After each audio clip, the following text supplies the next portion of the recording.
बैठ के रोता रहा कि मेरी गायें उधर बैठी हुई, क्या हो रहा उनके साथ। बच गई सर। कठुआ जिले के घाटी इलाके में देर रात को बादल फटा, जिसके बाद भारी तबाही के मंजर इस वक्त साफ तौर से देखे जा सकते हैं। ये पूरा इलाका अगर आप देखेंगे तो ये एक मकान था, मकान में आप देख रहे हैं कि जो अब यहाँ पर बादल फटा तो किस तरह के मंजर उस वक्त रहे होंगे कि ये मकान पूरी तरह से क्षतिग्रस्त हो गया है। ये बाइक आप यहाँ पर देख सकते हैं, बाइक भी यहाँ पर थी और जो लोग थे वो अपनी जान बचाकर यहाँ से किसी तरह से भागे, अपने सामान को अपने पूरी तरह से घर को यहीं पर छोड़कर भागे हैं। आप ये देख सकते हैं कि घर के अंदर सामान जो है वो किस तरह से यहाँ पर पड़ा हुआ है और ये लोग जो है वो यहाँ से भागे, उस वक्त अपनी जान बचाकर ही भागना सबने मुनासिब जो है वो समझा, क्योंकि उस समय दृश्य जो है वो इस तरह के थे। और ऊपर और पीछे की तरफ अगर मैं आपको दिखाऊं तो आप देख सकते हैं कि मंजर ऐसा आया कि सब कुछ जो है वो यहाँ से बहाकर जो है वो ले गया है और इतना भयानक मंजर है कि 7 लोगों की मौत हुई है, कई लोग घायल हैं। रेस्क्यू ऑपरेशन हेलीकॉप्टर से चलाया जा रहा है क्योंकि यहाँ पर पहुंचना असंभव है। सर, आपका ही घर है ये? हाँ जी सर। क्या हुआ था रात को और कितने बजे का ये समय रहा होगा उस समय? करीब सर रात के कोई 8:30-9 बजे की बात है। हमने खाना खोना खाया, उसके बाद बारिश लगी हुई थी, 8 सवा 8 बजे से बारिश शुरू थी।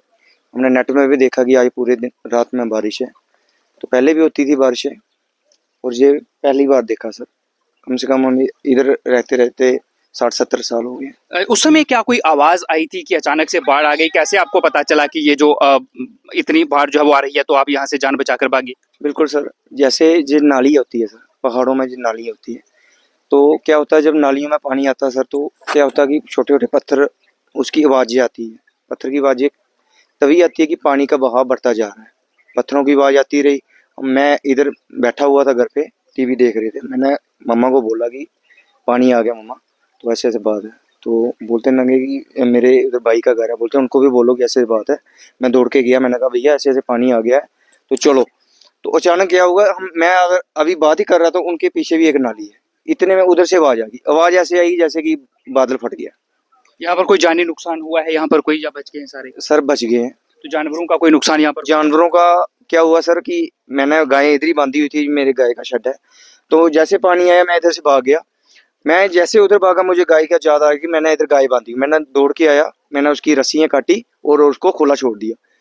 रात को सर, रात के 12:30-1 बजे की बात है। मैं पहले अपने परिवार को छोड़ता, फिर मैं गाय को लेता, मैं सीधा गया उधर और मैं सर उधर बैठ के रोता रहा कि मेरी गायें उधर बैठी हुई, क्या हो रहा उनके साथ। बच गई सर। एक इधर बांधी हुई, एक सर उधर मलबे में दब गई थी, वो सुबह उन्हें निकाली। जिंदा है? जिंदा है सर, जिंदा। और 4-5 गाय मेरे भाई की इधर थी, वो हमने सुबह निकाली। छोटे छोटे बच्चे, अभी वो देखा हुआ, उसकी टांगे दोनों फ्रैक्चर हो गई। बिल्कुल ये तबाही के मंजर हर तरफ नजर आ रहे हैं और जिसको भगवान बचाए उसे कोई मार नहीं सकता। जानवर थे, लेकिन जानवरों से प्यार इन लोगों को इतना था कि इन लोगों ने अपनी जान की परवाह ना करते हुए पहले अपने परिवार के लोग जो है उन्हें बाहर निकाला और उसके बाद अपने जानवर जो है उन्हें बाहर निकाला है। लेकिन जो घाटी इलाका है कठुआ का, यहाँ पर दर्दनाक मंजर हम आपको दिखा रहे हैं। हर कोई जो यहाँ पर पहुंच रहा है उसकी आंख नम है, क्योंकि कठुआ में बादल फटने से 7 लोगों की मौत हुई है, 7 घायल हैं जिन्हें एयरलिफ्ट करके पठानकोट में ले जाया गया है और हर तरफ जो है वो तबाही के मंजर साफ है। लेकिन इस इलाके में जहां मौजूद हैं, बड़ी मुश्किल से लोगों ने अपनी जान जो है वो बचाई है, लेकिन माली नुकसान इनका काफी ज्यादा हो गया है। घर पूरी तरह से तबाह हो गए हैं। रवि शर्मा, घाटी, कठुआ।